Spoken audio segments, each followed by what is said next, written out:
Greetings fellow men, Servus Männer, it's Red Pill Germany again, and today I want to continue my series on Japanese women by discussing from my point of view at least, the quality Japanese women.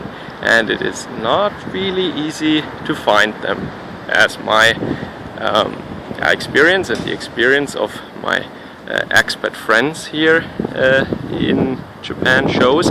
And maybe symbolic for that quest you have to undertake in order to land a quality Japanese woman that is not as horrible and crazy as I have maybe explained in the previous videos. It sounds like I'm bashing Japanese women all the time. No, it's just the woman that you find very easily in Japan and that you can easily have sex with, that they are just not so great.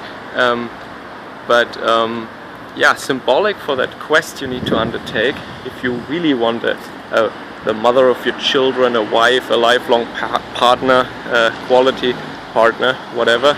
If you're serious about that, well, symbolic for that, even though I don't feel that well today, I will climb these massive stairs. But I will do it very slowly so that I don't lose my breath. So, the women that I refer to are normally not of the boring kind. They actually have a tight schedule, and they're normally they join some club. You know, they do some club activity. It might be hiking, it might be camping, it might be pottery, it might be classic Japanese archery, it might be any of those things. And this is just my personal experience that the women that are really worth pursuing, they're either career driven, but that brings with it a lot of problems in Japan because of the crazy working hours. So these women will not have so much time for you. That's the problem there. But they are quality women, of course, when they go for a actual career and not just office lady or something. So, or they would have a typical woman job or a half part-time job, but then use the rest of their time not wasting it with their friends in cafes and restaurants, but they would actually be pretty ambitious with some kind of club activity, some sport or something. And they will have a tight schedule then. So when you ask women out that you meet, for example, and they will literally say, no, I don't have time until in 1 month. There is this one Friday where I still have time. And that is not, in many cases, not a lie in order to shoot you down or an excuse because they don't like you. But in some cases it might be actually true. And Japanese people, they cannot really, when they made a promise to someone, they cannot really say, oh, you know, I met this hot guy, can we have a rain check on there or something? Can I, postpone that because I really want to meet that guy? They don't really do that to their friends. They honor their obligations and they actually have a schedule for these things, and then they would actually meet their friends and they would tell you, well, maybe in 1 month.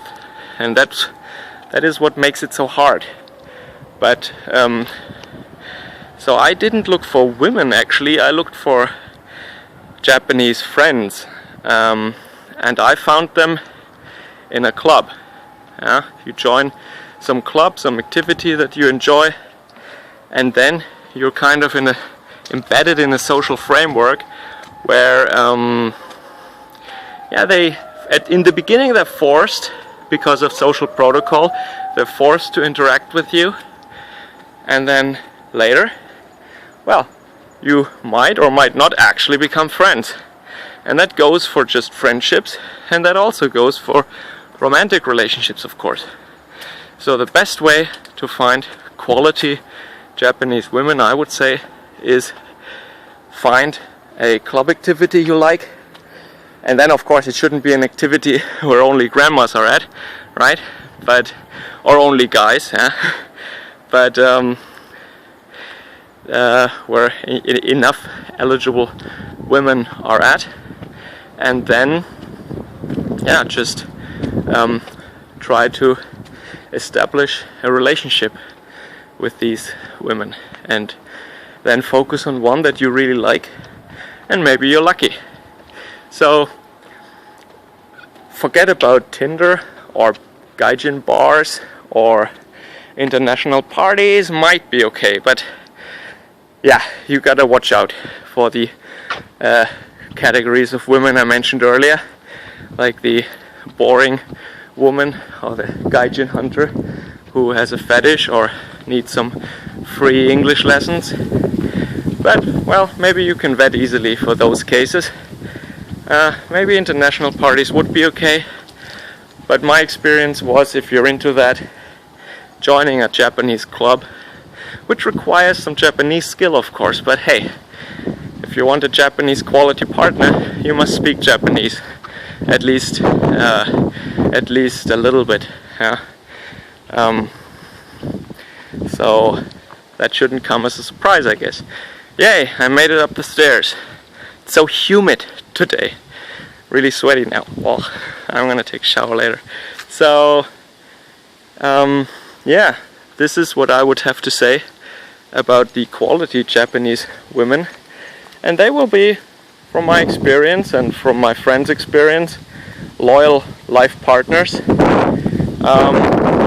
of course run into the problems of the business relationship, of the sexless marriage, but if you're okay with those things, if they are traditional people, at least the risk of divorce, I would say, is much lower than with a Western person. So this is one way you could go, but that would require you to actually live here, and Japanese women abroad are a totally different topic, and I have a little bit experience on that, and maybe that's what I will talk about next. Yeah, so tell me what you think about that. Of course, I know that there is no Naywald. I know that all women are hypergamous, and I know all that, yeah? So before you try to insult me or tell me I'm a blue pill mangina, yeah, I know all these things. But, you know, some people, they just want a life partner, they want to have kids, they want to have a family, and yeah, maybe that is a lower risk option then. Just my 2 cents. Alright, I hope you enjoyed this one, and catch you guys again later. Servus, Kameraden.